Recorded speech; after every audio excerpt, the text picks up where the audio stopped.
Hello everyone. Thanks for joining me again today. It's Allison with the Everyday Scrapbooker. Today I am sharing a card with you that I created using the Emboss Resist stamping technique. It's a really simple stamping technique. If you have never tried it, watch this video and learn how to do it. You won't be disappointed. There's a few tools that you're going to need. First of all, to recreate the same look, you're going to need ink and a sponge of some sort. So if you have a sponge dauber or the stylus type of sponge, anything will work. I have even used makeup sponges, believe it or not, and achieved the same look. You also need a heat tool, embossing ink, and embossing powder as well. I will get to that though in just a few minutes.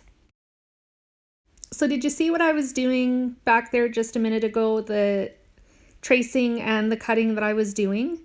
What I wanted to do with this particular card was cut an additional piece of white daisy cardstock on an angle, and I found the easiest way to do this was to take a scrap piece of white daisy cardstock, place it on an angle on my card base, trace it, and then cut it out. But I found when I did that, the piece that I originally traced and cut was a little bit too small, so I went ahead again off camera and cut another piece that was just a little bit longer. The next thing I did, as you can see, is I'm taking my Close to My Heart White Daisy pigment ink pad and I'm stamping the floral image from the Every Little Thing scrapbooking stamp set onto the white daisy mat that's going to be going onto my card base. It is really hard to see it on your white daisy paper because it's white ink as well. But if you look very closely, you are able to see it because it's a little more glossy than the rest of the paper is. So all I did was took the stamp set and just stamped it in various places around the mat. And then I followed up again with my extra fine white embossing powder and poured that over the base.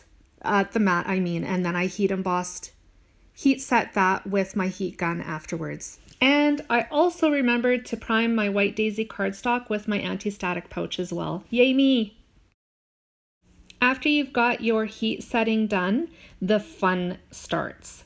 So you get to choose the colors of inks that you want to ink your background in. I decided to go with Bashful, Peach, Sage, and Mint.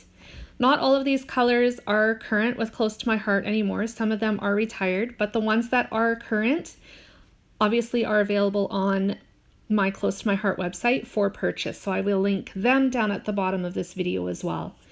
All you do to ink your background is take a sponge dauber, or one of the stylus style sponges, and gently load it up with ink first and then gently rub it onto your paper.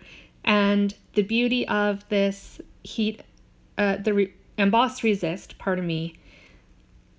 technique is that the areas that you had previously heat embossed are going to show through that inking. So they do not pick up the ink that you're applying to the paper. They stay white. You can apply color in any direction you want. You can do it on an angle, you can do it straight across, give it an ombre look. You can choose only one or two colors. The sky is the limit, and there's no right or wrong way to applying color to your mat. So when you're happy with how much color is on it, all you need to do is take the funky piece of white daisy cardstock that you had cut previously, the one that was on an angle, and I used some foam squares to pop that piece of paper up so there was a little bit of dimension and depth to the card afterwards. So rather than slapping that onto my card base or the card mat right away, I did the stamping that I wanted to add to it first. So I took another stamp from the Every Little Thing stamp set. It was the cross stitch looking stamp. You see it there again right now. I stamped that in a couple different colors, but I think I started with peach and then moved on to mint. I believe I wanted to create an ombre effect going from lightest to darkest, And that color right there will be sage. So I finished off the cross stitch pattern border using those 3 inks. I think the sentiment that I'm going to use to put on this card came from a totally different stamp set than the Every Little Thing set, which is fine. That's neither here nor there. That's the beauty of scrapbooking. You can use whatever you want and it all works. I used black ink just to stamp the sentiment on this card, and I placed it just above the X border, the cross stitch border that we had stamped just a second ago. My awesome new chamois just made a sneak peek in this video. Did you catch that?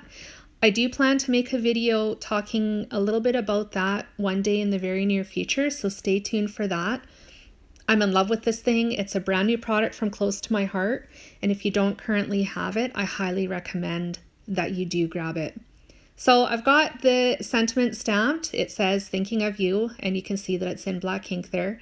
I took the foam squares that I mentioned just a little while ago, placed them around the back of that mat, took the backings off of them, and then placed them on the card mat that will eventually be put on the base. So I'm just going to place the angled white daisy mat on top of the inked portion. And to finish the card off, I'm getting to it in just a second. I'm going to add some bitty sparkles for a little bit of bling on the card as well. Thanks for joining me today. I hope you enjoyed my little tutorial, and I hope it inspired you to try the Emboss Resist stamping technique if you haven't done so already. If you enjoyed this tutorial as well, feel free to click subscribe down at the bottom of the video and hit like. I love when you guys come to visit, and I hope I see you again soon. Thanks for joining me, and enjoy the rest of your week.